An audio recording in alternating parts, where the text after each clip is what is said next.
साथियों नमस्कार। मैं कुशाल भारद्वाज और स्वागत है आप सबका मेरे YouTube मंच पर।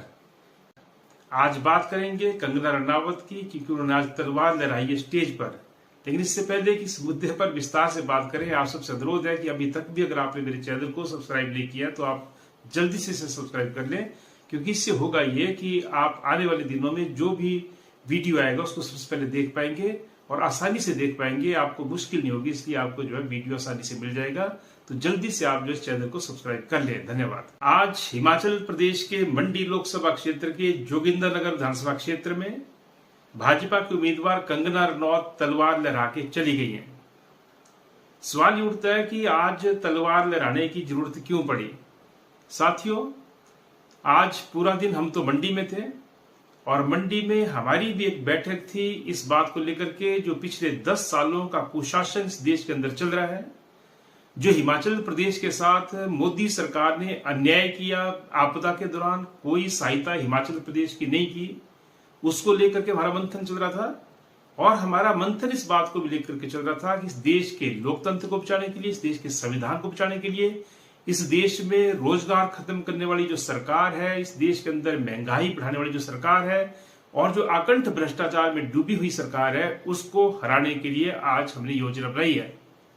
लेकिन आज ही मेरे जोगिंदरनगर में कंगना रनौत तलवार लहरा के चली गई हैं।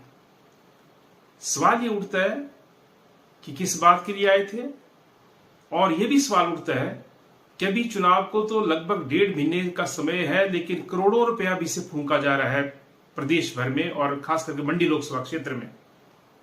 और आज के भाषण से बहुत सारी उम्मीदें थी जनता को, लेकिन उनका भाषण क्या था कि मोदी जी ने देखो एक विदेश में भी जो है एक मंदिर बना दिया। तो मोदी जी पिछले 10 साल में हॉस्पिटल नहीं बना सके, मोदी जी पिछले 10 साल में यूनिवर्सिटियां नहीं खोल सके, मोदी जी पिछले 10 साल में किसी को रोजगार नहीं दे सके, मोदी जी पिछले 10 साल में महंगाई को कम नहीं कर सके, मोदी जी पिछले 10 साल में काला धन वापस नहीं ला सके, मोदी जी पिछले 10 साल में जो है इस देश के जनगण की रक्षा नहीं कर सके किसी भी मायने में। मोदी जी पिछले 10 साल में पेट्रोल डीजल के दाम नहीं घटा सके, मोदी जी पिछले 10 साल में रसोई गैस के दाम नहीं घटा सके, मोदी जी पिछले 10 साल में इस देश में शिक्षा की गुणवत्ता को नहीं बढ़ा सके, और उसके साथ साथ जो है मोदी जी पिछले 10 साल में गरीबी को नहीं मिटा सके। लेकिन आज बात हो रही थी किस बात की कि मोदी जी ने जो है विदेश में भी एक मंदिर बना दिया है। भैया, मंदिर तो कोई भी बना देता है, कहीं पर भी जो विदेश में रहे वो भी बना देते हैं। तो मंदिर तो हमारे हर गांव में है, हमारे हर घर में है, हमारे हर घर के आंगन में मंदिर है। लेकिन सवाल ये उठता है कि आप 10 साल से इस देश की सत्ता को चला रहे हैं, इस देश में शासन कर रहे हैं, तो आपने इस देश की जनता के लिए रोजगार पैदा करने के लिए क्या किया, महंगाई कम करने के लिए क्या किया, भ्रष्टाचार खत्म करने के लिए क्या किया, आतंकवाद खत्म करने के लिए क्या किया। और उसके साथ साथ ये भी मैं ये पूछना चाहता हूं आज कंगना जी से खास करके कि आप उस वक्त कहां थी। आज आप तलवार लहरा रही है मेरी जोगिंदरनगर की धरती पर, लेकिन पिछले 2 साल से हमारा जोगिंदरनगर बुरी तरह से आपदा से ग्रस्त रहा। इस बरसात में भी, पिछली बरसात में भी, और उससे भी 2 साल पीछे चल जाए तो कोरोना काल में भी पूरा हिमाचल जो है दहशत में था। पूरे हिमाचल ने उसका दंश झेला है। और उसके साथ साथ पिछले साल खास करके 2023 की बरसात में पूरे हिमाचल प्रदेश ने प्राकृतिक आपदा का दंश झेला है।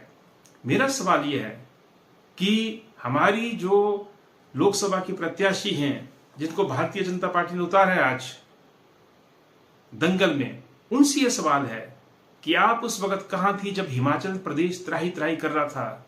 और मैं ये भी बताना चाहता हूं, बीजेपी के बहुत सारे लोग बोलते हैं कि कंगना जी से पहले एमपी नहीं थी, अब बनेगी तब काम करेंगी। हम आपको बताना चाहते हैं, जब कोरोना का काल था, जब आपने लॉकडाउन थोप दिया था, जब जनता के पास किराया नहीं था, उनके पास दवाई के लिए पैसे नहीं थे, हॉस्पिटल जाने की व्यवस्था नहीं थी, कईयों के पास राशन नहीं था, तो जोगिंदरनगर जैसे इलाके में हमने ही 132 क्विंटल से ज्यादा आटा, 132 क्विंटल से ज्यादा चावल, 422 किलो दालें, 400 लीटर खाने का तेल, उसके अलावा जो है 190 किलो के आसपास नमक, और उसके साथ साथ जो है दवाइयां, सैनिटाइजर, मास्क, और उसके साथ ही जो है हॉस्पिटल लोगों को पहुंचाने का काम किया था, और जहां पर कोई नहीं जाता था दाह संस्कार में, हम वहां पर भी गए। तो मेरा ये सवाल उठता है कि कंगना जी आज उम्मीदवार बनकर के आ गए हैं, तो वो जो है कई तरह की बातें करने लगी हैं कि मैं जो है यहाँ की सेवा करूंगी।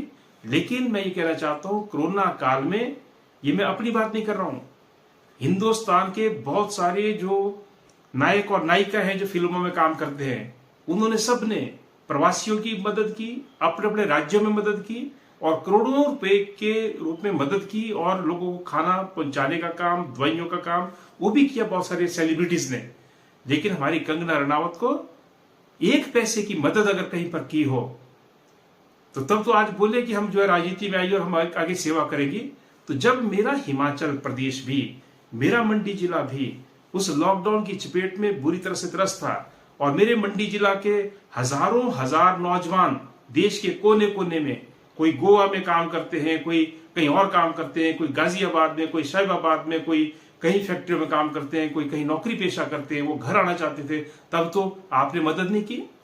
हमें फक्र है इस बात का, हम भी किसी पद पर नहीं थे, लेकिन हमने दिन रात काम किया और 12,000 के करीब लोगों को जो है जोगिंद्रनगर की धरती में पहुंचाया था, उनके पास बुला करके और उनकी तरह तरह से मदद करके। तब आपकी कंगना रनावत, आपके तमाम धनाढ्य नेता कहीं नजर नहीं आए। और उसके साथ साथ एक बात मैं और कह दूं, इस बार जो त्रासदी हुई बरसात में, उससे पूरा हिमाचल प्रदेश वह दहल उठा, सैकड़ों लोगों की जानें गई।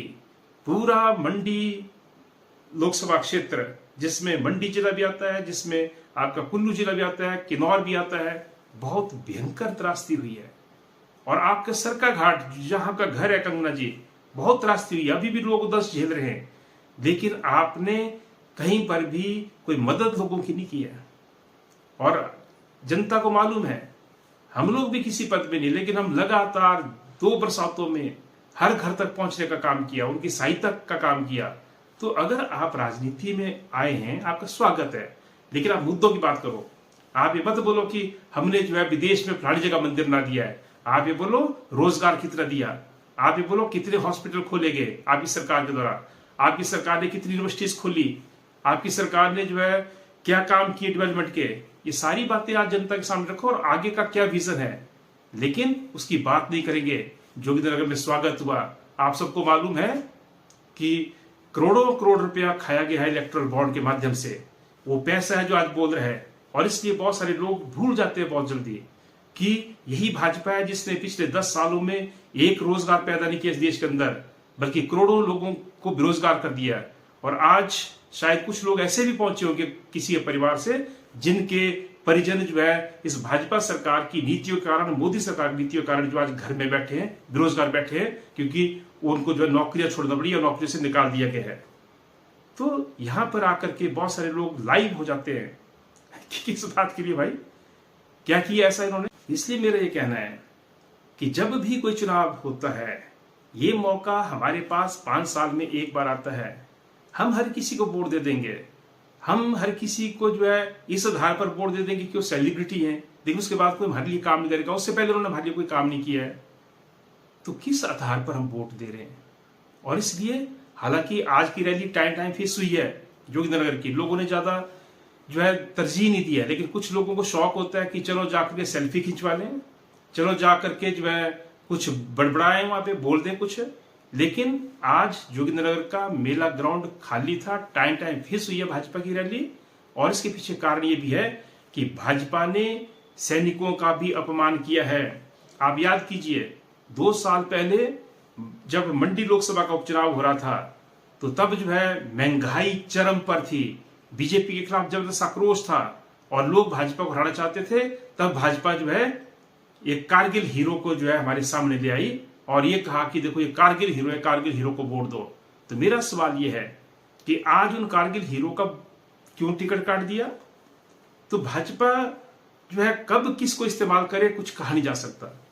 तो पिछली बार जो है जब उन्होंने कारगिल हीरो के तौर पर ब्रिगेडियर खुशहाल को जो उतारा था, लेकिन इस बार उनका टिकट काट दिया और इस बार एक सेलिब्रिटी को ले आए हैं, उन सेलिब्रिटी को जिनका कोई योगदान नहीं है। और उसके साथ साथ मैं भी कहना चाहता हूं कि राजनीति में पढ़े लिखे लोग जरूर होने चाहिए, जिनको बात करने की तहजीब नहीं है, जिनको मुद्दों की समझ नहीं है, जो रोज कंट्रोवर्सी पैदा करते हैं, जो कभी बोलते हैं कि हाँ हमने बीफ खाया है, जो कभी बोलते हैं कि मेरी माँ ने मुझे मना किया कि ऐसा कोई मांस नहीं खाना, लेकिन मेरी जिज्ञासा थी तो मैंने जो है बीफ खा लिया।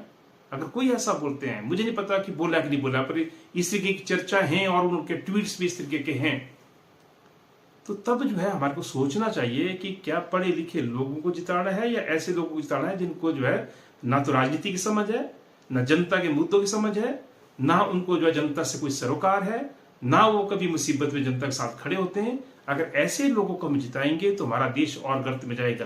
तो साथियों, आज देश चौराहे पर खड़ा है, आज जो है इस लोकतंत्र को खतरा है, आज हमारे संविधान को खतरा है। आप गहराई में जाएं, अगर ये चुनाव जिस तरीके से भाजपा पैसे का इस्तेमाल कर रही है, जिस तरीके से वो जो काला धन जो है समेट करके रखा है इन्होंने अपने पास और जिसका वो इस्तेमाल इस चुनाव में करने जा रहे हैं, अगर भाजपा जो है उस पैसे के बलबूते पर या हेरा फेरी करके भी ये चुनाव जीत जाती है तो आप समझो हिंदुस्तान का लोकतंत्र दफन हो जाएगा, क्योंकि फिर ये जो है चुनाव नहीं कराएंगे। ये यहाँ की जो पार्लियामेंट्री डेमोक्रेसी है इसको खत्म करना चाहते हैं, उसके लिए संविधान को भी तब्दील करना चाहते हैं और संविधान को तब्दील करने के लिए ही उन्होंने जो है नारा दिया कि 400 पार का। हालांकि जो पूरे देश के अंदर माहौल है ये इनके खिलाफ है, लेकिन मेरे मंडी की जनता को भी, मेरे जोगिंदरनगर की जनता को भी ये समझना पड़ेगा। और हम लोगों ने भी तय किया है, हमारी आज पार्टी की मीटिंग थी CPM की, और हमने तय किया है कि हम जो है पूरे हिमाचल प्रदेश के अंदर भी और मंडी जिला के अंदर भी ये जो बीजेपी की हार है इसको सुनिश्चित करेंगे।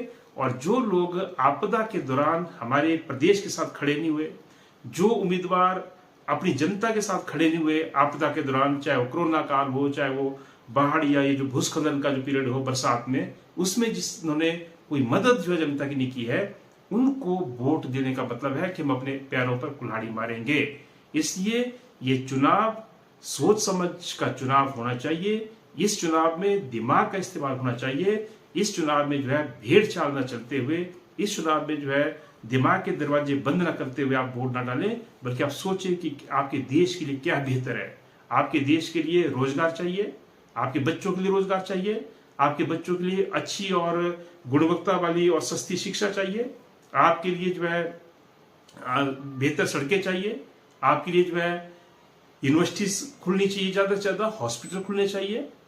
क्या इसके लिए वोट देना है, या फिर जो है हिंदुस्तान की सरकार जो है विदेश में कोई मंदिर बनाएगी उसके लिए वोट देना है? तो मंदिर हम सब के आंगन में है, हम सब के घर में जो है मंदिर है, और इसलिए हमें जो है इन लोगों को नहीं चुनना है जो हमारे रोजगार को छीन करके, हमारे पेट पर लात मार करके, हमारे बच्चों की शिक्षा को जो है तहस नहस करके वो लोग जो है राज कर रहे हैं। और उसके साथ साथ जो है जब चुनाव आता है तो असली मुद्दों से जो है ध्यान भटकाते हैं और असली मुद्दों की बात नहीं करेंगे, क्या आपकी परफॉर्मेंस रही है उसकी बात नहीं करेंगे। इसलिए सवाल आज ये उठना चाहिए कि मोदी जी, आपने जो नोटबंदी की थी उस नोटबंदी से किसको फायदा हुआ? आपने नोटबंदी के जो 4 फायदे गिनाए थे कि इससे काला धन वापस हो जाएगा, खत्म हो जाएगा, इससे जो है नकली नोट छपना बंद हो जाएंगे, आतंकवाद की रीढ़ टूट जाएगी, भ्रष्टाचार खत्म हो जाएगा, उनमें से कौन सी चीज पूरी हुई? आपने बोला था हर साल जो है 2 करोड़ नई नौकरियां देंगे, 10 साल में 20 करोड़ नई नौकरियां लगनी थी, लेकिन नौकरियां दूर के बाद लगभग जो है 10 करोड़ लोग आपने बेरोजगार कर दिए। आपने वायदा किया था हर साल जो है हर एक के खाते में जो है 15-15 लाख रुपए जमा कराएंगे क्योंकि हम विदेशों से काला धन वापस लाएंगे। बताइए कहां से आप काला धन वापस लाए, किसके खाते में आपने पैसे डलवाए? तो ये जो जुमलों की सरकार है, ये जो झूठ बोलने वाली सरकार है, इसको हराने की जरूरत है, जो असली मुद्दों से ध्यान भटकाती है। और इसलिए मंडी में इनको मालूम है कि इस बार हार निश्चित है, और इसलिए जो है सेलिब्रिटी को लेकर के आई है, जिन सेलिब्रिटी का कोई कंट्रीब्यूशन जो है मंडी जिला के लिए, मंडी पार्लियामेंट्री कॉन्स्टिट्यूंसी के लिए या फिर अपने सरकार घाटी इलाके के लिए आज तक नहीं रहा है, उनको उम्मीदवार बनाया है ताकि उनको देखने के बहाने, सेलिब्रिटी को देखने के बहाने लोग जो है उनकी रैलियों में आए। लेकिन हमें जो है मुद्दों की समझ है, ये जो है मंडी की जनता ने इस बार ये जवाब देना है बीजेपी को। और इस आधार पर जिस तरीके से पिछला उपचुनाव में भी भाजपा की सरकार थी हालांकि हिमाचल प्रदेश के अंदर, लेकिन तब भी तीनों विधानसभा क्षेत्रों के अंदर हार हुई थी बीजेपी की, मंडी लोकसभा के उपचुनाव में हार हुई थी। और इस बार तो जो है भाजपा का 10 साल का कुशासन आपके सामने है। और ऐसी सरकार को जो है सत्ता से बाहर करने की जरूरत है। ये जो है हम आपसे अपील करना चाहते हैं। तो कंगना जी, आपका स्वागत है राजनीति में। तलवारें मत लहराइए, आप रोजगार की बात कीजिए, आप मुद्दों की बात कीजिए। आप ये बताइए कि आप जब हमारा हिमाचल, हमारा मंडी लोकसभा क्षेत्र जब भयंकर चपेट में था आपदा की, तो आपने उस वक्त क्या रोल अदा किया, क्या भूमिका अदा की, क्या आपका कंट्रीब्यूशन रहा, क्या आपका योगदान रहा, ये चीजें आप लोगों को बताएं तो ज्यादा बेहतर होगा। और उसके साथ साथ आप जो अनर्गल बातें करते हैं बिना सोचे समझे, तो इसमें जो है कम से कम इससे बचिए, क्योंकि ये भाषाएं शोभा नहीं देती हैं। एक ऐसे उम्मीदवार को जो लोकसभा के चुनाव में उतारे गए हैं, वो जो है किसी को पर्सनल जो है अटैक करे, ये आपको शोभा देती है। हालांकि आपकी आदत है, आप, हमें मालूम है, आपने एक जो सह अभिनेत्री है उर्मिला मातोंडकर, उनके बारे में किस तरीके के अपशब्द कहे थे, ये पूरी दुनिया को मालूम है। तो आपकी आदत है इस तरीके की बातें कहने की, लेकिन मेहरबानी करके हमारा हिमाचल प्रदेश इस तरीके की बातों को सुनने के लिए तैयार नहीं है। आप मुद्दों की बात करें और मुद्दों के आधार पर ही आप राजनीति करें तो ज्यादा बेहतर होगा। आप सबसे एक अनुरोध जरूर रहेगा कि आप जल्दी से जल्दी इस चैनल को सब्सक्राइब कर लें, क्योंकि हर दिन हम जो है अलग अलग पॉलिटिकल पार्टीज के मैनिफेस्टो के बारे में बात करेंगे, अलग अलग पॉलिटिकल पार्टीज का जो इन चुनावों को लेकर के दृष्टिकोण है उसके बारे में बात करेंगे। और उसके साथ साथ जो है हिमाचल प्रदेश मंडी जिला के अंदर भी और अलग अलग स्थानों पर भी जो गतिविधियां, चुनावी गतिविधियां हो रही है अलग अलग पार्टियों की, उसको भी आपको जो है दिखाएंगे।